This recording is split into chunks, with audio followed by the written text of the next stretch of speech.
under police supervision. A killer squad of 101 that works under the Director General of the National Intelligence Service, Noordin Haji, was armed with assault rifles and drove in a convoy of unmarked Subarus, shooting and killing innocent protesters aimlessly in the streets and estates. This squad in Subarus, hooded and masked against court orders, are disguising themselves as DCI's officers, yet we know they are not. In fact, I would like to clarify that the National Intelligence Service has procured Subarus to give an impression that this killer gang is from the DCI. The truth of the matter is that this has nothing to do with the DCI. This is the National Intelligence Service. And this squad of 101 people was formed when I was still in government. Officers were recruited from the Administration Police Unit for special training by NIS on abductions, killings, and cover-up. And this is a squad that is killing the people of Kenya.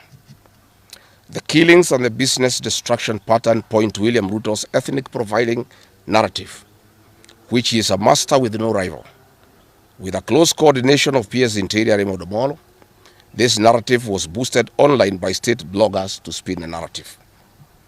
The Cabinet Secretary Kipchumba Murkomen's public to shoot to kill order, coupled with assurances to police officers that the government will not cooperate with the investigators in police conduct, has emboldened security forces.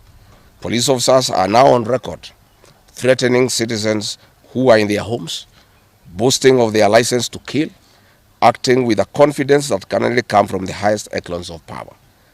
Mr. Murkomen's admission that these are not just instructions from him but orders from above removes any ambiguity about where responsibility lies.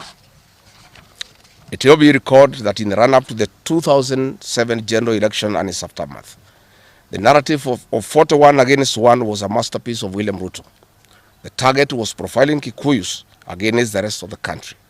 To a large extent, he succeeded, and every Kenyan knows what happened, and it is also fresh in his mind of the ICC ordeal still hanging on the neck of William Ruto today.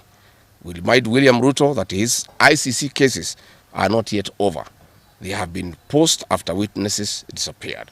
And what he is pretending over are crimes under the Rome Statute. It is clear history is repeating itself. And the architect William Ruto is back on the deck. He is hell-bent to finish his unfinished business with the people of Mount Kenya, destroy their businesses and make them black sheep of Kenya.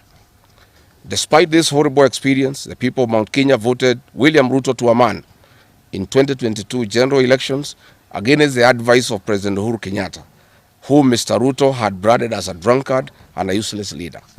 Today, the people of Kenya, and especially the Mount Kenya region, feel sorry that they did not heed to the advice of Uhuru Kenyatta. These state-sponsored militia were key in touching of various parts of the country with ease of police assistance to prefer terrorism charges on specific people from Mount Kenya region. So far, about 50 young people are in courts in trumped-up charges of terrorism in scenarios of state-managed crimes by the state. Again, this is a clear onslaught on the Kikuyu nation. A case in point, when a police station in Mawego in Homa Bay County was torched, the suspects for that particular crime have been charged with arson. But when a police station is alleged to have been torched in Kiambu, suspects from the Kikuyu nation are charged with terrorism charges. This is serious ethnic profiling. Last night in Juja and Kirinyaga, these state-sponsored militia invaded various businesses. Luckily in Kirinyaga, after Wananchi went to Sagana police station and they refused to act, saying they had orders from above not to interfere, the people organized themselves and repulsed the militia. Mr. Ruto's ethnic profiling has led to the destruction of the foreign properties belonging to the people of Mount Kenya. Maguna supermarkets in Meru, Kahawa West and Muranga.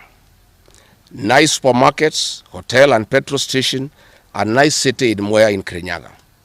County supermarkets in Kabati and Kirinyaga. Power Star supermarkets, Quick Mart supermarkets in Eastern Bypass, Shell and Total Mini Markets in Roiro, Chill Post Hotel in Gong, Boju Shop in Keserian, Homegrown Supermarket, among others, and the Family Bank in Kahawa and Roiro. Notably, in Meru, these state-sponsored militia tried to attack Meru Dairy Processing Plant and were repulsed by workers. In Nyeri, they further tried to attack Wakulima Dairy in Mukurweini, and the attack failed. We urge our businesses to heighten security surveillance on their business premises and production lines, especially the KTDA, coffee factories, milk processing factories, among others. We take note that in Meru, on Sunday the 6th of July, at an event attended by CS Kipchumba Murkomen, the MP for Bori, Mugambire Dikire, indicated that a supermarket would be attacked the following day. As sure as December 25 is Christmas, and true to his word, Maguna supermarket was touched by the state-sponsored militia, which the MP was privy to. Why hasn't Mugambire Dikire been arrested? How did he know that a supermarket would be attacked? This is selective justice. The evidence that these militias are state-sponsored is plain for all to see. Videos circulating widely show police officers not merely failing to intervene, but actively transporting armed groups who proceed to unleash destruction with apparent impunity. Uniformed officers have been seen standing guard as these groups rampage. They are in action and a stark contrast to strong statements being made by government. In Nyeri, journalists were attacked by these militias in the presence of the police. It is well documented.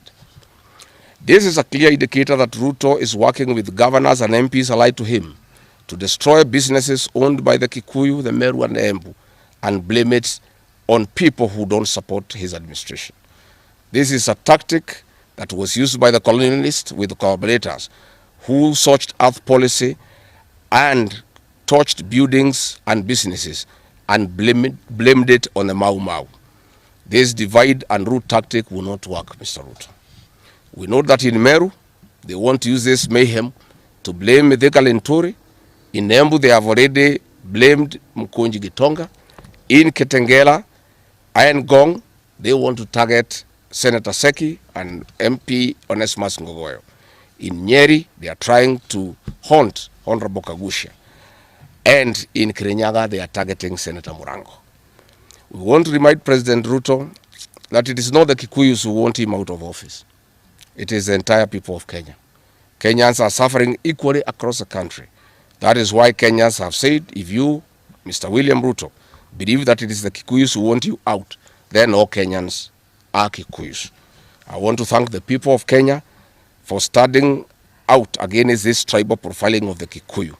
The people of Kenya yesterday did wonderful by saying that the Kikuyus should not be profiled. This morning, I've seen Ruto quivering and wailing in uncontrollable anger. Mr. Ruto, excessive anger is not a solution. I want, with a lot of humility, to advise you to stop being angry. That will not help.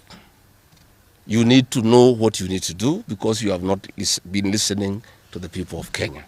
The people of Kenya are more angry than you are. They are angry because you have overtaxed them. There is wanton corruption. There is abductions and extrajudicial killings. There is ethnic profiling and other ills that bedevil your administration. If you want to be calm, please abolish the housing levy and give dignity to the payslip. I have heard you saying that you cannot give jobs to the young people. Please restore the dignity of the payslip. Restore the capacity of the middle class. The middle class will give jobs to these young people. Stop killing and profiling the young people. Listen to them.